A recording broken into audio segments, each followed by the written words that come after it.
how that God lights his candle and how that he enlightens his darkness. And then David mentions a statement which is just an amazing statement. And he says, by the Lord, I've run through a troop. By the Lord, I've leaped over a wall. Now, David wrote this psalm after a time when he was going through a very difficult time, very punishing time. He was driven out of Israel. He was falsely accused. The king of Israel was hunting him down pretty often, and it really made David's life very difficult. And it would have been easy for David to begin to just feel defeated, oppressed, destroyed, and he could have just laid it all down and you know, that's all I can be. But David's position was a lot different as he was looking to God. And I was reading this psalm, I was thinking about something that I read recently, how a psychologist was sharing a study that was done about lobsters. Of all things to study, lobsters, you know.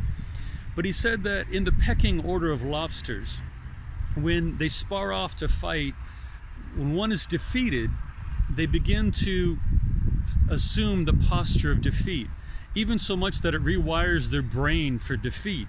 They excrete a chemical that goes out into the water, tells all the other lobsters that he's just the defeated lobster. The one who wins, his brain starts getting rewired to be the winner. He postures differently. He gives off an air, literally like a chemical air in the ocean that tells the other lobsters he's the victor. But the amazing thing is that defeated lobster, his brain really gets rewired to be a defeated lobster. What a strange thing. But that really happens with a lot of people as well. When they go through hardship, when they feel oppressed with something, when they run into a failure, their brain begins to rewire to where that's all they see is their failures, their foolishness, their difficulties, their hardships, and they assume a posture of defeat. Slumped shoulders, bad attitude, cynical outlook, lots of blaming going on, and they can pretty much clear the room of joy sometimes.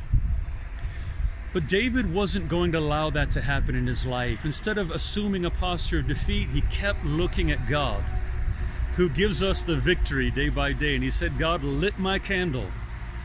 He enlightened my darkness. Through God, I ran through a troop. I jumped over the wall. And just thinking about the words that he's using was not a position of defeat, but a position of victory, because he was looking at God. He wasn't going to slump his shoulders. He wasn't going to walk around all worn out and defeated looking. He was going to look to God, who picks us up, strengthens our hand, gives us victory as we continue following him. And I want to encourage you today, don't assume that lobster brain position. If you've been defeated, if you've run into situations where you feel like you messed up, or things aren't working right and things aren't going the way you expected, don't assume that old lobster brain or allow your brain to be rewired with defeat. Look at God, who gives us victory day by day. Yes, we go through things. Yes, things are hard. Yes, we feel the pain. But let God be your God so your brain stays wired for success, for victory, for joy. It's through God that all things are accomplished. He's a good God to us. Stay strong in the Lord. Be victorious. No matter what you're going through, the outcome in God will get better. David said, I ran through the troop and I jumped over the wall because God is with me. And that's the God we serve. God bless you. Have a wonderful day. This is a Psalm at Noon. This is Pastor Curtis, New Testament Christian Church, Landstuhl, Germany. Stay strong in the Lord. Stay victorious. We'll talk to you tomorrow. God bless.